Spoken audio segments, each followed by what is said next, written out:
Floyd Scofield! Magnifico Magsayo! Yung mga kabusing, ayon nga po sa balita, ay tuluyan ng umakyat ng division si Mark Magsayo sa 135 pounds o lightweight division. At sa ngayon, bigla namang lumagapak ang ranking nito sa WBC sa junior lightweight division. Dahil natatandaan natin na maglalaban sana itong si Mark Magsayo na rank 1 sa WBC at rank 2 na si Michael Magnisi para sa WBC Final Eliminator. Pero ang laban ng dalawa ay di nga po matuloy-tuloy dahil sa mga kunting issue. Nasa bagong inilabas ng ranking ng WBC ay nasa rank 3 na nga po itong si Magsayo. Ano kaya ang ibig sabihin nito mga kabusing? Siguro matapos malaman ng WBC na aakyat na ng division si Mark Magsayo ay binigyan pa rin nila ito ng respeto at hindi pa rin nila ito tinanggal sa kanilang ranking. Pero bumaba lang ang ranking nito mula rank 1 ay napunta ito sa rank 3. So ano nga ba ang nag-aabang na malaking laban ni Mark Magsayo sa lightweight division? Kamusta naman ang kanyang ranking? Kung makikita nga po natin sa apat na sanctioning body sa lightweight ay pasok nga po itong si Mark Magsayo sa IBF kahit hindi pa ito napalaban sa lightweight division. At maliban dito ay hindi na ito napasali sa top 15 ranking sa ibang sanctioning body. Pero asahan natin na kung mapalaban ito ng isang beses ay baka maluklok ang pangalan nito sa WBC ranking. Dahil sa ngayon ay bakante nga po ang naturang belt dahil binaklasan nga po ng belt itong dating world champion na si Shakur Stevenson dahil umakyat na rin ito sa junior welterweight division. So sino nga ba ang posibleng makakalaban ni Mark Magsayo sa lightweight division?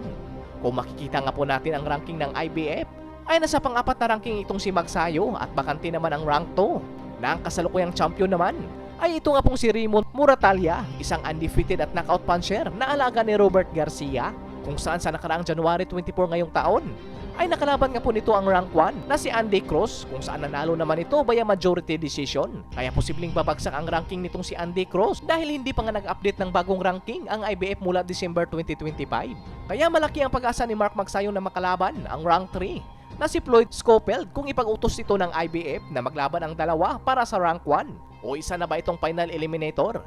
Dahil tulad ni Mark Magsayo, huling laban nga po nito ay sa nakaraang July pa lang at ito namang si Floyd Scofield ay noong June pa lang. Kaya matagal-tagal na rin na hindi napalaban itong dalawa.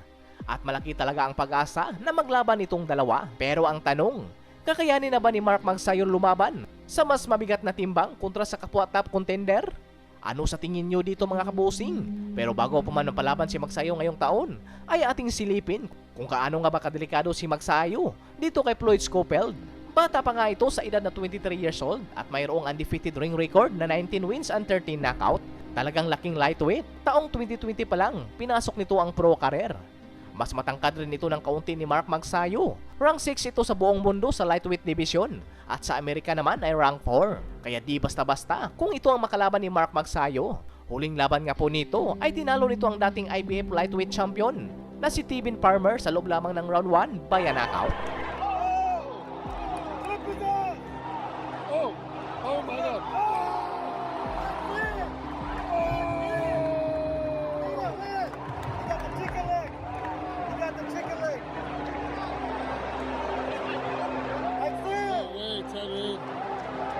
It's over, dog. It's over. Put his ass out. My night. My night. It's over. Grabe ang bigat ng kamao nitong rank 3 sa IBF. Mabilis at talagang may lakas. Ito naman ang mga highlights sa kanyang mga knockout win.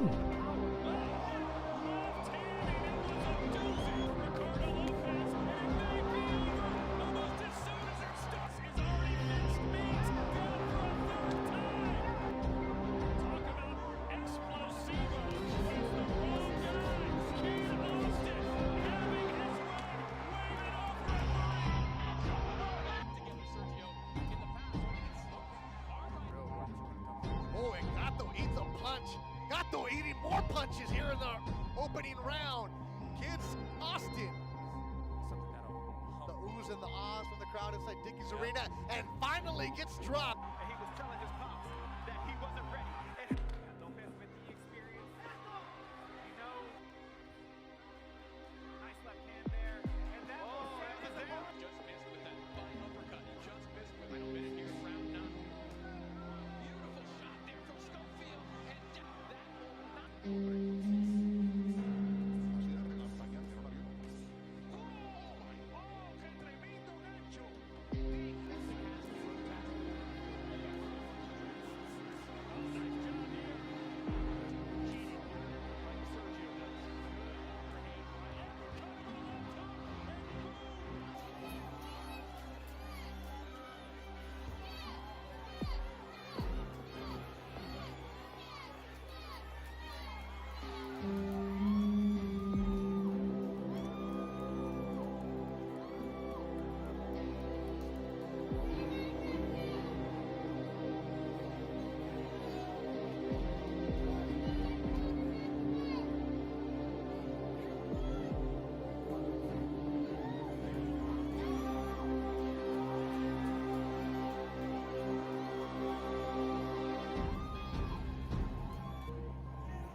Pero kahit gaano man ka-agresibo at kaimpresibong panalo ang pinapakita nito bawat laban, ay gaya ni Mark Magsayo na tikman na rin nito ang bumagsak sa laban.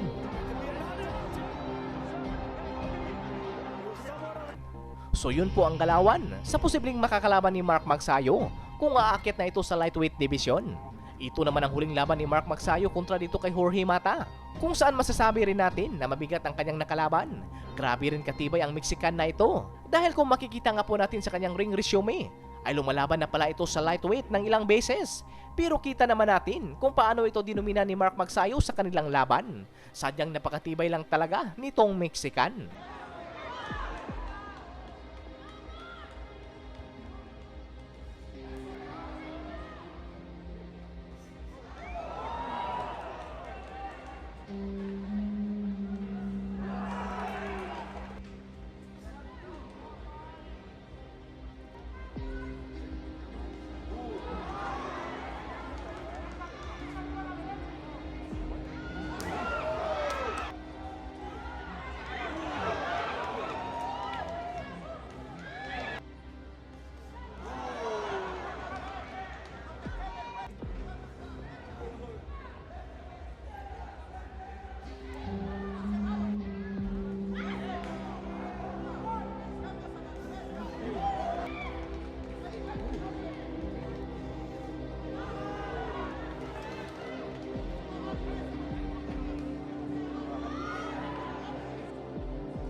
So ano sa tingin nyo mga kabosing? Itong si Jorge Mata ay lumalaban ito sa lightweight pero nagawang talunin ni Mark Magsayo sa isang dominanting laban. Kaya sa palagay nyo mga kabosing, kaya na ba nitong palagan ang mga top contender sa lightweight division tulad nitong rank 3 na si Floyd Scofield? Comment nyo lang sa ibaba mga kabosing at ating babasahin.